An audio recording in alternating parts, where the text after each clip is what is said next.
Team Canada kicking off their 2024 World Juniors campaign today with a big win over Finland. And Matejchuk pivots away again from Kaskimaki. Plays it back for Lambert with a shot. Rebound score! They've got through Coco and Canada opens the scoring. Last touch on it. Love that. Nate Danielson, Owen Allard, and Macklin Celebrini leading the way for Canada en route to a 5-2 win. Quebec's Mathis Rousseau stopping 23 of 25 shots. He faced Canada plays Latvia next, and all that action tomorrow at 1:30.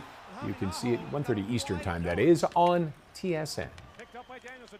And joining me now is Stephen Ellis, the associate editor of the Daily Faceoff. Stephen, thanks for joining us. I know you're a busy man right now. Lots going on. Are you watching a game out of the corner of your eye right now? USA versus Latvia is right there. So yeah, I am. So let's talk. We could talk about that one. Norway.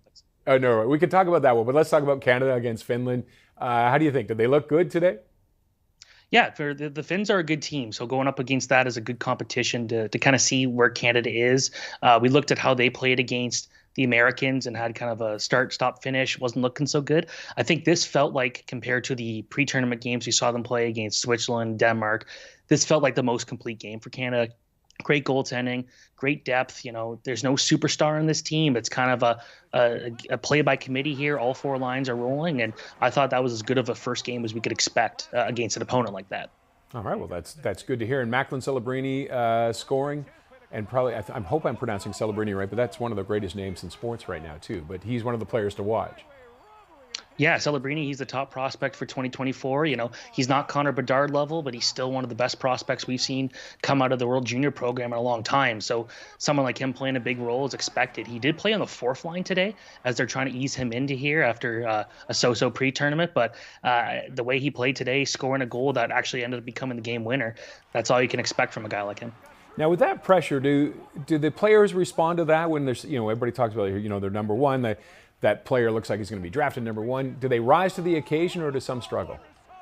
When you look at Connor Bedard last year and had one of the best performances we've ever seen in tournament history, and I think with the way that Celebrini already started, just shows like a guy that is playing well above his age level. He's 17 years old. He plays against college players, so he knows that tough competition. But playing a tournament like this against the best junior players in the world, a lot of these guys play pro hockey.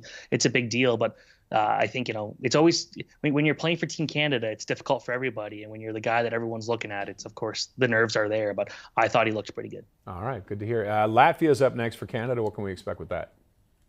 Latvia is a team that's going to be a bit tired like Canada. They're playing Sweden later today. But if any Latvian team can kind of push through it and give up a good fight that we've seen the last couple of years, this is a team that's got depth. They got some goaltending options. They got some big defensemen.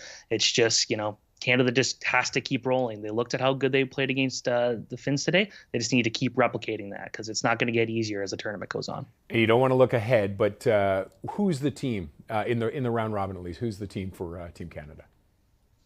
Well, Canada, they got Sweden to still play. That's going to be a difficult one. When you look at Sweden and the United States, the two teams everyone's talking about as the favorites, but Canada's up there. And that game against Sweden a couple of days ago will be huge. That will probably decide who gets first in the group. So it's a pretty important game.